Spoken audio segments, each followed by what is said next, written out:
জয় গৌর, জয় নিতাই।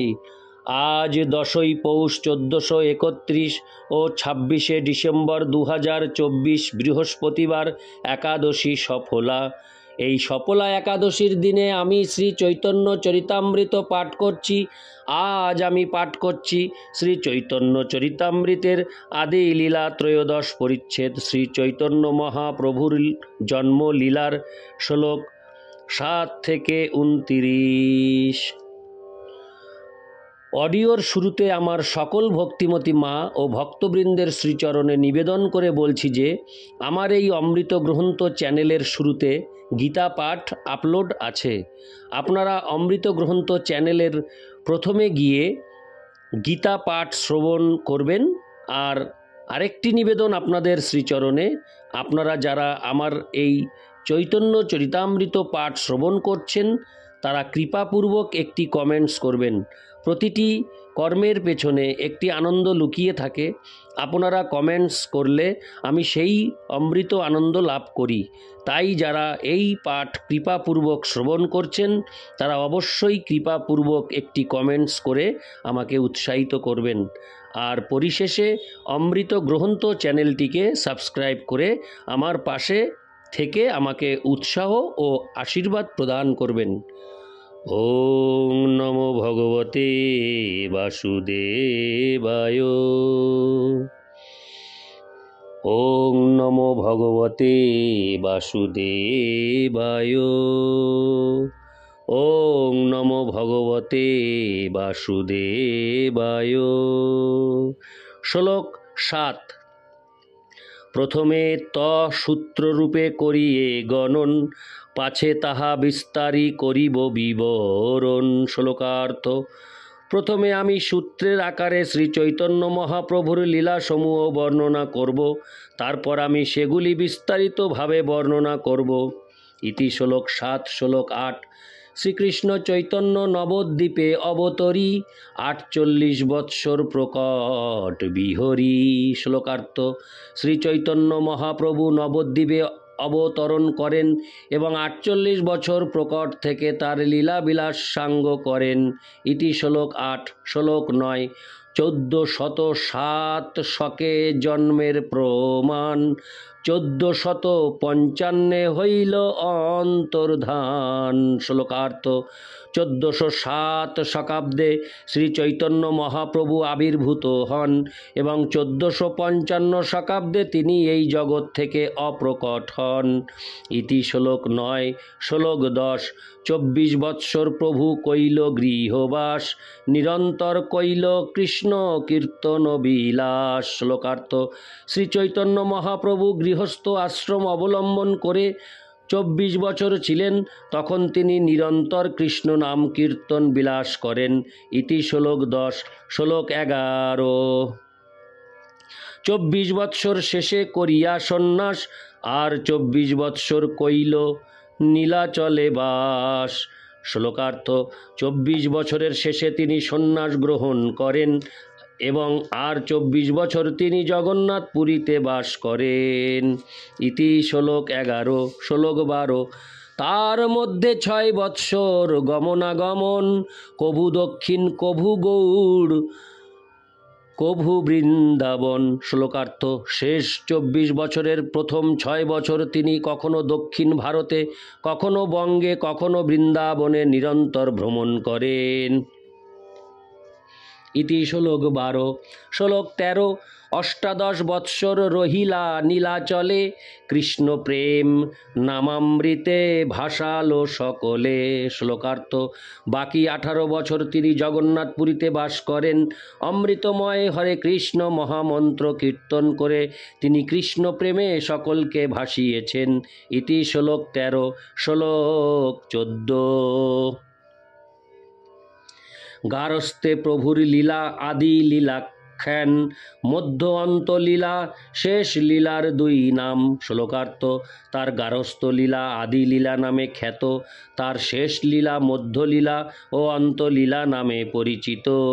ইতি শ্লোক 14। শ্লোক 15। আদি লীলা মধ্যে প্রভুর যতে কোচরিত, সূত্ররূপে মুরারি গুপ্ত করিলা গ্রথিত। শ্লোকার্থ: আদি লীলায় শ্রী চৈতন্য মহাপ্রভুর যত লীলা তা সব সূত্ররূপে মুরারি গুপ্ত লিখে রেখেছেন। ইতি শ্লোক 15। শ্লোক 16। প্রভুর যে শেষ লীলা স্বরূপ দামোদর, সূত্র করি গ্রন্থিলেন গ্রন্থের ভিতর। শ্লোকার্থ: তার শেষ লীলা মধ্যলীলা ও অন্তলীলা স্বরূপ দামোদর গোস্বামী সূত্রের আকারে তার একটি গ্রন্থে লিখে রেখেছেন। ইতি শ্লোক 16। শ্লোক 17। এই দুই জনের সূত্র দেখিয়া শুনিয়া বর্ণনা করেন বৈষ্ণব ক্রম যে করিয়া। শ্লোকার্থ: এই দুই মহাপুরুষের সূত্র দেখে শুনে শ্রী চৈতন্য মহাপ্রভুর বৈষ্ণব ভক্তরা ক্রম অনুসারে তার লীলা সম্বন্ধে অবগত হতে পারেন। ইতি শ্লোক 17। শ্লোক 18। বাল্য পৌগণ্ড কৈশোর যৌবন চারি ভেদ, অতএব আদিখণ্ডে লীলা চারি ভেদ। শ্লোকার্থ: তার আদি লীলায় চারটি বিভাগ রয়েছে: বাল্য, পৌগণ্ড, কৈশোর ও যৌবন। ইতি শ্লোক 18। শ্লোক 19। সর্বসদ গুণ পূর্ণাং তাং বন্দে ফাল্গুন পূর্ণিমাম, যস্যাং শ্রীকৃষ্ণ চৈতন্য হোবতীর্ণ কৃষ্ণ নামভি।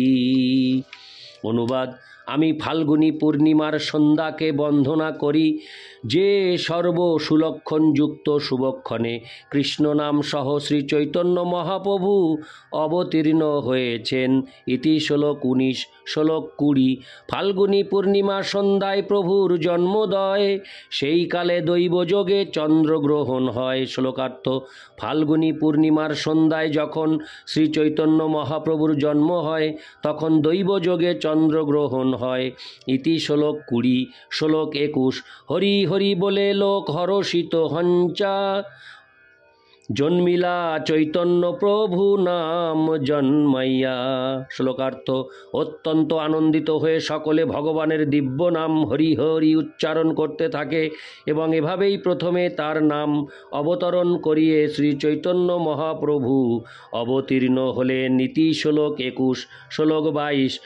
জন্ম, বাল্য, পৌগণ্ড, কৈশোর, যুবাকালে হরিনাম লওয়াইলা প্রভু নানা ছলে। শ্লোকার্থ: তার জন্মের সময়, তার শৈশবে, পৌগণ্ডে, কৈশোরে ও যুবাকালে শ্রী চৈতন্য মহাপ্রভু মানুষকে নানা প্রকার কৌশলে হরিনাম হরে কৃষ্ণ মহামন্ত্র গ্রহণ করালেন। ইতি শ্লোক 22। শ্লোক 23। বাল্যভাব ছলে প্রভু করেন ক্রন্দন, কৃষ্ণ হরিনাম শুনি রহয়ে রোদন। হরে কৃষ্ণ। শ্লোকার্থ: তার বাল্যাবস্থায় মহাপ্রভু যখন কাঁদতেন তখন কৃষ্ণ ও হরিনাম শুনলেই তার কান্না বন্ধ হয়ে যেত। ইতি শ্লোক 23। শ্লোক 24। অতএব হরি হরি বলে নারীগণ, দেখিতে আইসে যেবা সর্ববন্ধুজন। শ্লোকার্থ: তাই শিশু যখন কাঁদতেন তখন তাকে দেখতে এসে বন্ধু ভাবাপন্ন সমস্ত মহিলারা হরি হরি বলতেন। ইতি শ্লোক 24। শ্লোক 25। গৌর হরি বলি তারে হাসে সর্বনারী, অতএব হইল তার নাম গৌর হরি। শ্লোকার্থ: এই মজার ব্যাপার দেখে সমস্ত মহিলারা হাসতেন এবং তাকে গৌর হরি বলে ডাকতে শুরু করেন, সেই থেকে তার নাম গৌর হরি। ইতি শ্লোক 25। শ্লোক 26। বাল্য বয়স যাবৎ হাতে খড়ি দিল, পৌগণ্ড বয়স যাবৎ বিবাহ না কইল। শ্লোকার্থ: তার হাতে খড়ি, হরে কৃষ্ণ, তার হাতে খড়ি পর্যন্ত তার বাল্য বয়স এবং বাল্য বয়স থেকে তার বিবাহ না করা পর্যন্ত বয়সকে বলা হয় পৌগণ্ড। ইতি শ্লোক 26। শ্লোক 27। বিবাহ করিলে হইল নবীন যৌবন, সর্বত্র লওয়াইল প্রভু নাম সংকীর্তন। শ্লোকার্থ: তার বিবাহের পর যৌবনের আরম্ভ এবং তার যৌবনাবস্থায় তিনি সর্বত্রই সকলকে হরে কৃষ্ণ মহামন্ত্র কীর্তন করালেন। ইতি শ্লোক 27। শ্লোক 28: পৌগণ্ড বয়সে পড়ান শিষ্যগণে, সর্বত্র করেন কৃষ্ণ নামের ব্যাখ্যানে। শ্লোকার্থ: পৌগণ্ড বয়সে তিনি পড়তেন এবং শিষ্যদেরকেও পড়াতেন। তখন তিনি সর্বত্র শ্রীকৃষ্ণের দিব্য নামের মহিমা ব্যাখ্যা করতেন। ইতি শ্লোক 28। শ্লোক 29: সূত্রবৃত্তি পাজি টিকা কৃষ্ণেতে তাৎপর্য, শিষ্যের প্রতীত হয় প্রভাব আশ্চর্য। শ্লোকার্থ: শ্রীচৈতন্য মহাপ্রভু যখন তার শিষ্যদেরকে ব্যাকরণ পড়াতেন, তখন তিনি সব কিছুর মধ্য দিয়েই তাদের কাছে শ্রীকৃষ্ণের মহিমা ব্যাখ্যা করতেন। পড়ার সমস্ত বিষয় ছিল কৃষ্ণকেন্দ্রিক এবং তার শিষ্যরা অনায়াসে তা বুঝতে পারতেন। এভাবেই তার প্রভাব ছিল আশ্চর্যজনক। তাৎপর্য: শিলজীব গোস্বামীর লঘু হরিনামামৃত ব্যাকরণ ও বৃহৎ হরিনামামৃত ব্যাকরণ নামে দুভাগে বিভক্ত একটি ব্যাকরণ গ্রন্থ প্রণয়ন করেছেন। কেউ যদি এই দুটি ব্যাকরণ গ্রন্থ অধ্যয়ন করেন, তাহলে তিনি সংস্কৃত ব্যাকরণ শিক্ষার সঙ্গে সঙ্গে মহান কৃষ্ণ ভক্ত হওয়ার শিক্ষাও লাভ করেন। চৈতন্য ভাগবতের মধ্যখণ্ডে প্রথম অধ্যায়ে শ্রী চৈতন্য মহাপ্রভুর ব্যাকরণ শিক্ষা দেওয়ার প্রণালী বর্ণনা করে বলা হয়েছে: আবিষ্ট হইয়া প্রভু করয়ে ব্যাখ্যান, সূত্রবৃত্তি টিকায় সকল হরি নাম। প্রভু বলে, সর্বকাল সত্য কৃষ্ণ নাম, সর্বশাস্ত্রে কৃষ্ণ বই না বলয়ে আন। হর্তা কর্তা পালয়িতা কৃষ্ণ সে ঈশ্বর, অজ ভব আদি সব কৃষ্ণেরও কিঙ্কর। কৃষ্ণের চরণ ছাড়ি যে আর বাখানে, বৃথা জন্ম যায় তার অসত্য বচনে। আগম বেদান্ত আদি যত দর্শন, সর্বশাস্ত্রে কহে কৃষ্ণ পদে ভক্তি ধন। অর্থাৎ মহাপ্রভু ব্যাখ্যা করে বুঝিয়ে দিলেন যে ব্যাকরণের সূত্র কৃষ্ণের দিব্য নামের মতোই নিত্য। যেমন ভগবদ গীতায় 15:15 বলা হয়েছে, বেদৈশ্চ সর্বৈরহমেব বেদ্য। সমস্ত বেদের একমাত্র উদ্দেশ্য হচ্ছে শ্রীকৃষ্ণকে জানা। তাই কেউ যদি শ্রীকৃষ্ণ ছাড়া অন্য কিছুর ব্যাখ্যা করেন, তাহলে অর্থহীন প্রচেষ্টায় কঠোর পরিশ্রম করে তার সময় নষ্ট হয় এবং তার জীবন ব্যর্থ হয়। যদি কেউ অধ্যয়ন ও অধ্যাপনার সময় কৃষ্ণের সম্বন্ধে ব্যাখ্যা না করেন, তবে সে একটি নরাধম। সেই প্রসঙ্গে ভগবদ গীতায় 7:15 বলা হয়েছে, নরাধমা মায়োপরীত জ্ঞানা। শাস্ত্রের মর্ম না জেনে কেউ যদি অধ্যাপনা করে, তাহলে তার সেই অধ্যাপনা গর্ধপের চিৎকারের মতোই বিরক্তিকর। ইতি শ্লোক 29। ওং নমো ভগবতে বাসুদেবায়। ওং নমো ভগবতে বাসুদেবায়। ওং নমো ভগবতে বাসুদেবায়। জয় গৌর, জয় নিতাই, রাধে রাধে, হরি বল।